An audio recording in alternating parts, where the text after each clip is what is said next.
2 of Questions Corner, the Wildrose Way. We are excited about all the responses we got from you last week, and this week we have something that kind of goes along with what we did last week. So if you remember, last week we did a lot of teaching you how to get your dog to retrieve, picking up items and getting them excited about it. This week we're going to really hone in on your dog's retrieve drive and get them really going on those birds, those bumpers, and ready to go. So with that, I'm going to introduce a concept from Mike Stewart that he developed called the problem-solving matrix. So every time your dog has a problem, you're going to look at these 4 different areas and see where you might be lacking. So we have genetics, relationship, method, and handler's ability. And Chelsea's going to kind of let you in an insight on how we're going to be doing using these areas with the dog that we have today. All right, so the dog that we have today is a dog that's been here in training for just a couple of weeks, and he's not very excited at all about retrieving. Sometimes he'll go out and just sniff the ground, sometimes he won't go at all. And so when we step back and we look at the matrix to figure out what his issue is, this is kind of what we've come up with. We always start with genetics. Well, we know that it's not this dog's genetics. He was bred at Wildrose. We know lots of his relatives that all have very high drive. It is not genetics that's causing his issues. The relationship definitely could be playing a part in the issues that we're having with him. As I said, he's only been here for a couple of weeks, so his relationship with Danielle is brand new. The relationship that he had at home with his owners could definitely still be playing a part in this as well. Whatever they did while they were raising him was all part of what he was learning about relationship with humans, and whether or not they got him excited about retrieving, we don't really know. The methods in the quadrant can also definitely be playing into the issues that you're going to see from him today. The methods that his owners used while they were raising him definitely have a part in what we're seeing out of him today. Whether they didn't let him retrieve very much as a puppy, whether they made him be way too steady and never let him go after things, that's all going to play a role in what we see. Handler's ability, this is not as much of an issue anymore, but definitely could have been an issue prior to him coming into training with us. So we're going to go out into the field now. We're going to watch Danielle and this dog work through some of the steps that we would use to build his drive. And as we do that, we're going to have this quadrant in the back of our mind and try to solve exactly where his issues are so we know what to do to fix it. One thing that we're not going to show on video today, just for sake of time, is the first step in all this process is exactly what we showed you last week. Danielle's gone out with him, she's teased him with the bumper, she's tossed it, she's tossed tennis balls, she's played all these games with him. And he might get a little bit excited, but half the time he doesn't even trot out after it and even go for it. So we're going to skip that step today, but know that that's where we started originally with him. Okay, so here we are with Danielle and a dog that's in training, and she's set out a trailing memory about 20 yards away, and she's going to send him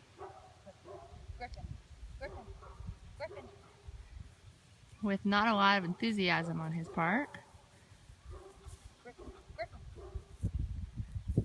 And he really has no interest in going to look for the bumper that they just set out.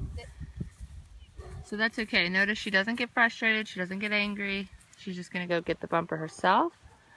And then we're going to move on to playing some of these games and getting him more excited and building up his natural drive. Okay, so first up is letting the dog that is out with Danielle honor an older dog that has lots of drive and lots of enthusiasm in his retrieves. So we've brought out Indian to be our helper today. I'm going to throw a couple marks, he's going to pick them, and about the second or third one, Danielle's going to let the younger dog go and have a turn. So here we go. Indian. Good boy, good boy. Here. Good boy, Indian. Good boy. Good boy. Good boy. Sit. Watch. Indian. Good boy. Good boy. Very good. Here. Notice Danielle's not holding the younger dog back very much. She's not scolding him for getting up right now. We want that excitement, enthusiasm from him right now. Making him jealous. That's the whole point of the game. And this one, since he's shown a lot of interest, we're going to let him pick the third one. We'll make it real short. Get his attention. And she didn't make him wait at all. As soon as she released him, he went and got it. And she celebrates and pets him and praises him when he gets back. Very good. We've got success with this dog retrieving, be it by being jealous of another dog. We are going to enhance the drive of this dog and introduce a live bird. We're going to have him chase it. We'll let it get just a little far away. So look at that drive. That's exactly what we want. Good. Here. Good boy. Here. Griffin. Here. Here. Good boy. Good boy. Good boy. Very good. That's a good boy. Very good. So that's exactly what we wanted to see. We wanted to see that fire in his eyes, rearing to go. And I'm not gonna discipline him for not bringing it back right away. He may have been trying to figure out how to pick the bird up. So that was exactly what I wanted to see to get that drive. All right, so as you can see, by going through all those different steps, the dog's drive was getting greater and greater with each step that we took. Now this is a process that we would repeat day after day for a couple of weeks until that dog's drive is just through the roof. And then we would go back and start adding some structure and some patience and furthering his training in that way. But for right now, what he needs most is just lots and lots of building up his drive. For this week, if you have any problems with your dog with retrieving, we would love to see videos. So you can post to our Facebook page and let us know kind of what your issues are, and we'll comment and help you out. Also, if you have any more questions, you can post them to our page and maybe it'll be your video next week. Happy training! See you next week.